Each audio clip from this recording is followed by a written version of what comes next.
Principal Sandeep Ghosh पर CBI का शिकंजा लगातार कसता जा रहा है। सीबीआई के साथ साथ अब संदीप घोष के खिलाफ ईडी ने भी अपनी जांच शुरू कर दी है। इस बीच पता चला है कि संदीप घोष कोलकाता के पुलिस कमिश्नर की बाइक पर घूमा करते थे। संदीप घोष पर क्राइम सीन के सबूतों को मिटाने के इल्जाम है और उसी क्राइम सीन की तस्वीरें अब पहली बार सामने आई। आरजीकर रेप और मर्डर केस के खिलाफ कोलकाता में चल रहे नौबान्नो मार्च के बीच सामने आए एक वायरल वीडियो ने पश्चिम बंगाल सरकार और कोलकाता पुलिस की कार्यशैली पर बड़ा सवाल खड़ा कर दिया है। 45 सेकंड का ये वीडियो 9 अगस्त की सुबह उसी सीन ऑफ क्राइम का बताया जाता है जहां अस्पताल के अंदर ट्रेनी डॉक्टर के साथ रेप और कत्ल जैसी भयानक वारदात हुई, यानी आरजीकर अस्पताल के सेमिनार रूम का। लेकिन हैरानी की बात यह है कि इस वीडियो में दिख रहा है सीन ऑफ क्राइम में बीसियों लोगों की भीड़ खड़ी है। एक दूसरे से ये लोग बातें कर रहे हैं, ताक झांक कर रहे हैं, मोबाइल फोन चला रहे हैं। और इससे भी ज्यादा हैरानी की बात यह है कि लोगों की इस भीड़ में पुलिस वाले भी मौजूद हैं, यानी खुद पुलिस वालों की आंखों के सामने लोग सीन ऑफ क्राइम पर मजमा लगाकर खड़े हैं, लेकिन पुलिस उन्हें रोकने टोकने की कोशिश नहीं कर रही।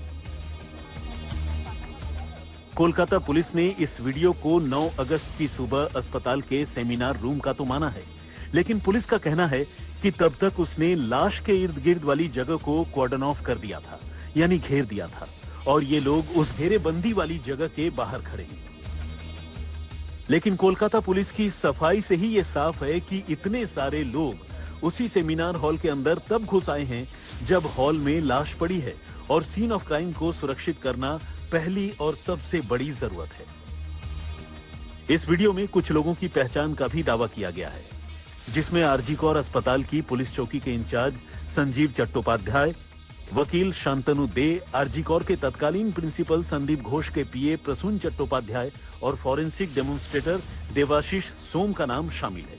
सवाल ये उठता है कि आखिर इतने सारे लोग सीन ऑफ क्राइम पर क्या कर रहे हैं। अजीब बात तो यह है कि इस भीड़ में अस्पताल के डॉक्टर और स्टाफ के साथ साथ कई बाहर के लोग भी हैं, जिनके कायदे से यहां होने का कोई तुक ही नहीं बनता, जबकि खुद पुलिस ही ये पहले बता चुकी है कि सीन ऑफ क्राइम को भी पहले ही ढेर सारे लोगों की मौजूदगी के चलते नुकसान पहुंचा था। अब सवाल ये उठता है कि जो पुलिस सीन ऑफ क्राइम को खराब करने की बात कह रही थी, उसी पुलिस की मौजूदगी में यहां सीन ऑफ क्राइम पर लोगों की भीड़ लगी नजर आ रही है। जाहिर है सीन ऑफ क्राइम की इस हालत पर अब कोलकाता पुलिस को जवाब देते नहीं बन रहा। लेकिन इसके बावजूद कोलकाता पुलिस की डीसीपी सेंट्रल इंदिरा मुखर्जी ने इस वीडियो को सही ठहराया है। उन्होंने एक प्रेस कॉन्फ्रेंस में सोमवार को यह माना कि ये वीडियो सेमिनार रूम के अंदर का ही है, लेकिन साथ ही उन्होंने ये भी दावा किया कि इस भीड़ की वजह से सबूतों से कोई छेड़छाड़ नहीं हुई। उन्होंने बताया कि पुलिस ने तब तक ट्रेनी डॉक्टर की शव वाली जगह को घेर दिया था और ये सेमिनार हॉल के अंदर 11 फीट की वो जगह है जो घेरे से बाहर थी। এবং যে ভিডিওটা ভাইরাল হয়েছে সেটা কিন্তু এই ঘরটা 40 ফিট অবধি কিন্তু পুলিশের কর্ডন অফ করা ছিল।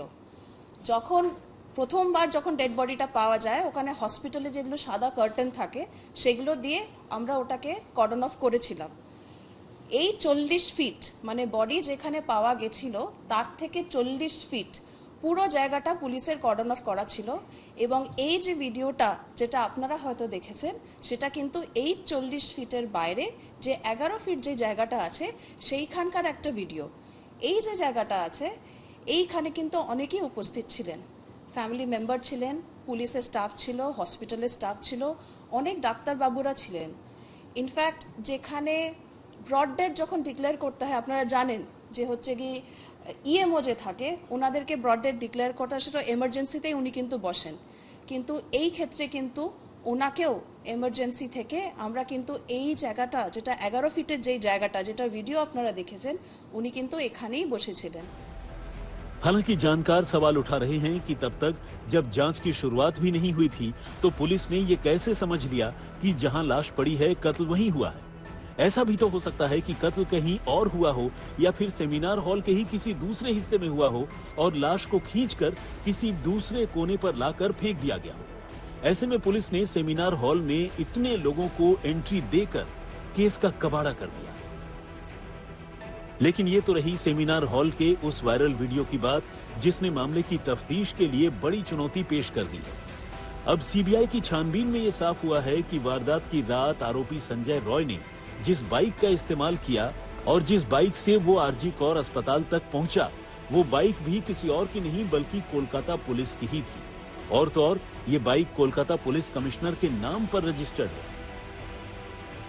सीबीआई ने फिलहाल इस बाइक को जब्त कर लिया, लेकिन सवाल ये उठता है कि जब आरोपी संजय रॉय एक पुलिसकर्मी नहीं है तो फिर वो सरकारी बाइक का इस्तेमाल कैसे कर रहा था और कैसे इस तरह के आपराधिक चरित्र वाले शख्स को कोलकाता पुलिस ने अपनी बाइक का इस्तेमाल करने की छूट दे रखी थी। बाइक का इस्तेमाल करने वाला संजय रॉय कत्ल के मामले में गिरफ्तार तो हुआ ही, लेकिन इससे पहले भी उसने कानून तोड़ने में कोई कमी नहीं की। कमिश्नर के नाम से रजिस्टर्ड उसी बाइक से नशे की हालत में वारदात की रात वो कोलकाता की सड़कों पर घूमता रहा। उसने अलग अलग रेड लाइट एरियाज का दौरा किया।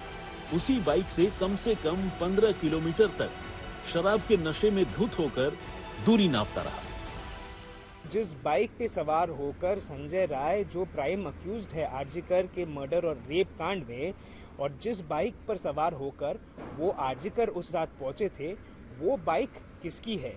और जिस बाइक को सीज कर लिया गया है सीबीआई की तरफ से, वो बाइक किसकी है? ये बाइक जो है वो रजिस्ट्रेशन कोलकाता पुलिस कमिश्नर के नाम से हुआ है। लेकिन इसमें एक इंटरेस्टिंग एंगल भी है। कोलकाता पुलिस के अधीन जितने भी बाइक्स हैं, जितने भी गाड़ियां हैं, सबके रजिस्ट्रेशन कोलकाता पुलिस कमिश्नर के ऑफिस के तहत कोलकाता पुलिस कमिश्नर के नाम से ही रजिस्ट्रेशन होता है। फिर सवाल उठा, एक सिविक वॉलंटियर के पास एक बाइक कैसे आई जो कोलकाता पुलिस का है? क्योंकि सिविक वॉलंटियर तो परमानेंट स्टाफ नहीं है। कोलकाता पुलिस के सूत्रों से जो जाना गया कि ये बाइक जो थी वो वेलफेयर डिपार्टमेंट का था। वेलफेयर बोर्ड है जो सिविक वॉलंटियर्स भी उसके शामिल हैं और उसमें कई अफसर भी डेजिग्नेटेड हैं उसमें। इस पे कोलकाता पुलिस के सूत्रों के अधीन से जो खबर मिली कि ये बाइक किसी के नाम पे अलॉटेड नहीं थी, बल्कि वेलफेयर बोर्ड के लिए ही ये और इसके जैसे दूसरे बाइक्स भी हैं जो इस्तेमाल किए जाते हैं। हावड़ा से ऋतिक मंडल और राजेश साहा के साथ सूर्याग्नि रॉय, कोलकाता, आज तक।